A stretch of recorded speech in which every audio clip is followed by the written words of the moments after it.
Doug's Dilemma, written and recorded by Daniel Feindt. In a place not far from where you are now, there was a boy named Doug. In a way, Doug knew what he needed to do, yet there was a dilemma in front of him. He had a difficult time realizing how special he was, and Doug would often give up on what he wanted to do.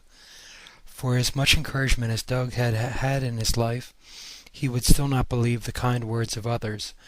Doug felt that he needed to do it all on his own, which was probably why he was struggling. The journey that Doug was about to venture on takes place during a summertime he will never forget. It was a very magical event in his life that was the turning point for him. It helped him to wake up to whom he really was, as well realize how precious life is. One day, Doug, out of not knowing what else to do, took a walk. He realized that he needed to do something to pass the time, so a walk seemed a good idea as any other. Out of all the type of summertime days that there are, this day was a nice blend of sun and clouds and a gentle breeze. Doug left for his stroll with his head tilted down. His eyes could see just enough to navigate the path before him. He could still recall the words others had told him out of concern. "Keep your head up to the sky, Doug. You never know what may happen next," they would say. At the time, he didn't really believe that good things would happen, but out of curiosity, Doug glanced upward.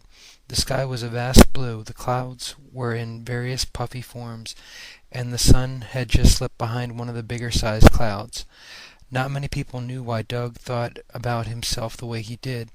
He was just as confused about his place in life as the people that cared about him were as to why he felt lost.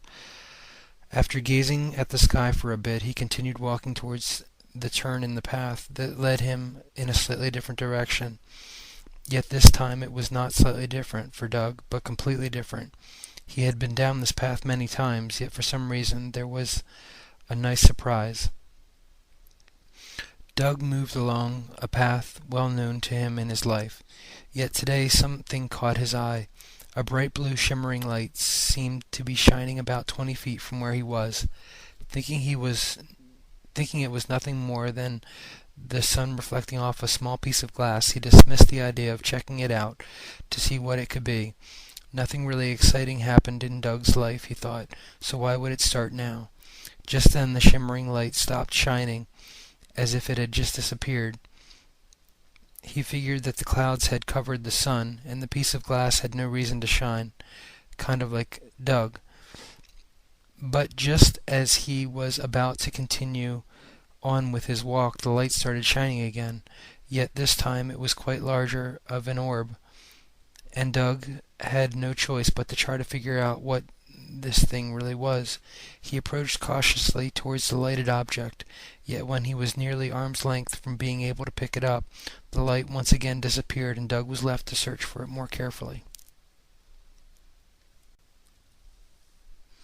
He looked on the ground where the light had been, and there in the grass was a glass sphere. Doug picked it up off the ground, picked up the round object and wondered where the light had come from. Not able to figure out this mystery, he just put the sphere in his pocket and made his way back to the path. The sun was about to set, and Doug thought he should start to make his way back home. When he was glad he found a cool little glass ball, but it was just another situation that Doug didn't understand. Where had the light come from? Why wasn't it shining now? Doug couldn't understand, but that didn't mean that amazing things weren't about to happen. With the sky now dusk and Doug about half-mile away from his home, he noticed a soft blue glow inside the pocket. He placed the glass sphere. He slowly reached into his pocket, and just as the hand touched the object, the light began to spread.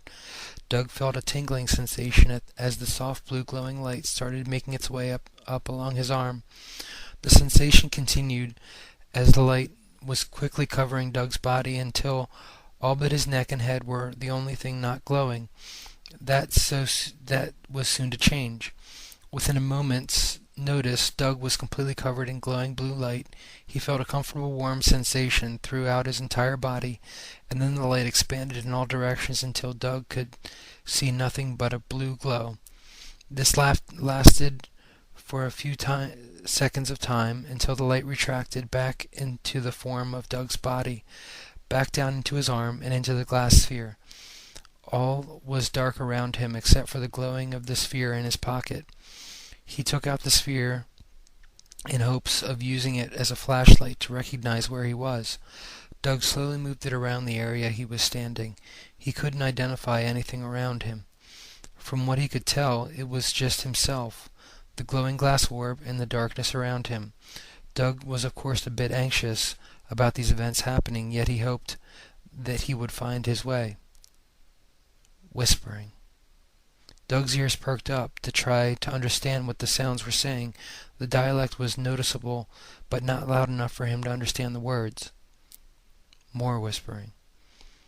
Doug mustered up his courage and looked around him with the glowing blue orb in his hand, said, "Hello?" into the darkness. "Hello there, young Doug," a friendly voice in a kind way said. "It's good to see you. We've been waiting for your arrival for quite some time now. But don't worry, you're not late. You're exactly where you're supposed to be now. Everything is happening precisely as it's supposed to," the voice continued. Doug didn't know what to say, but of course the first thing that came to mind was the question of, who was he talking to? "May I ask who you are?" Doug replied. He wasn't sure what kind of response he was going to get, yet as odd as the situation was, Doug felt comfortable. He felt almost as familiar sensation that he had been here before. "Who do you think we are?" The kind voice from the dark responded. "I don't know. That's why I'm asking," said Doug. "Well, it is important that you know, Doug, not whom we are, but whom you are. Thoughts and questions serve a purpose, yet can be used in different ways," the friendly voice from the darkness replied. Just then Doug noticed in the dark distance 3 lights starting to glow and pulse in a particular order. The first light glowed green, another was a yellow, and the other red. Then immediately reminded him of a traffic light that he had seen many times during his walks along the path. "Where am I?" Doug inquired. "Well, it's a place where you've always been, where you are now, and where you will always be," replied the voice from the dark. "I haven't always been here," Doug said with a certain degree of assurance. "Okay, Doug, we were attempting humor, but what we said was true. Yet it was referring not to where you are, but when you are," the voice said with a chuckle. "And when is that?" said Doug with a hint of curiosity. "Well, the present moment, of course," the voice said, then proceeded to start laughing. Okay, I understand," Doug said, and started to giggle a little bit as well.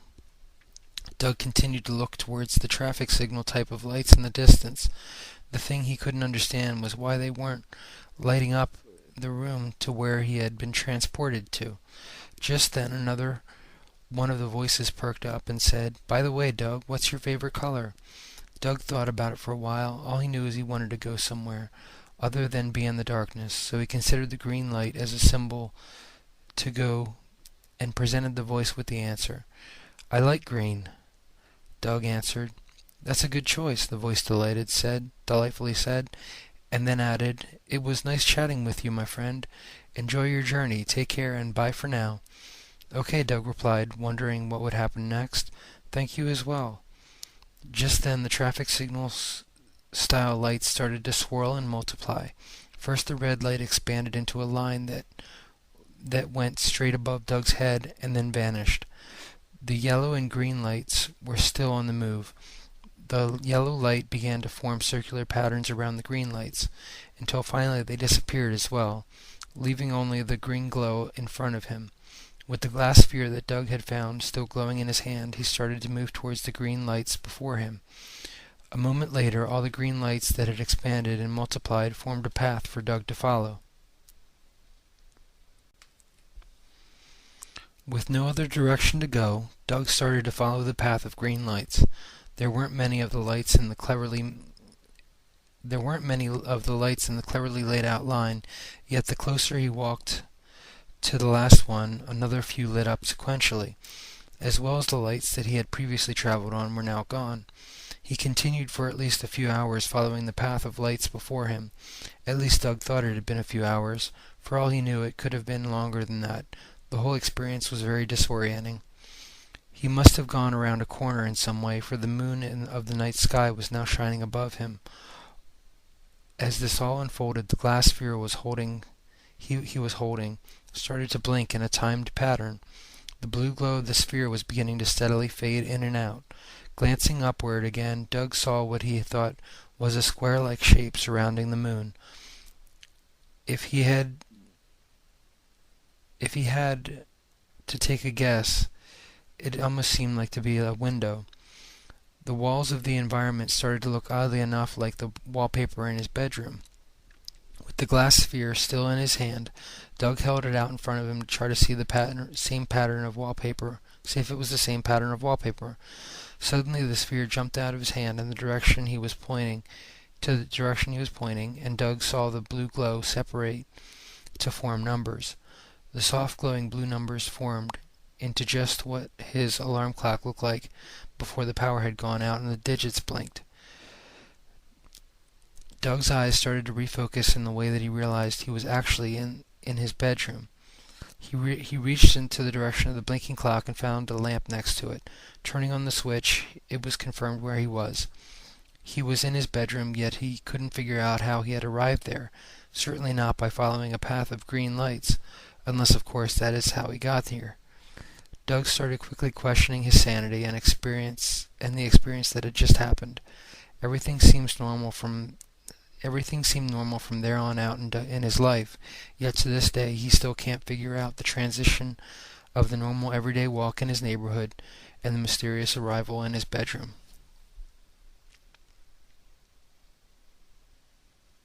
The end.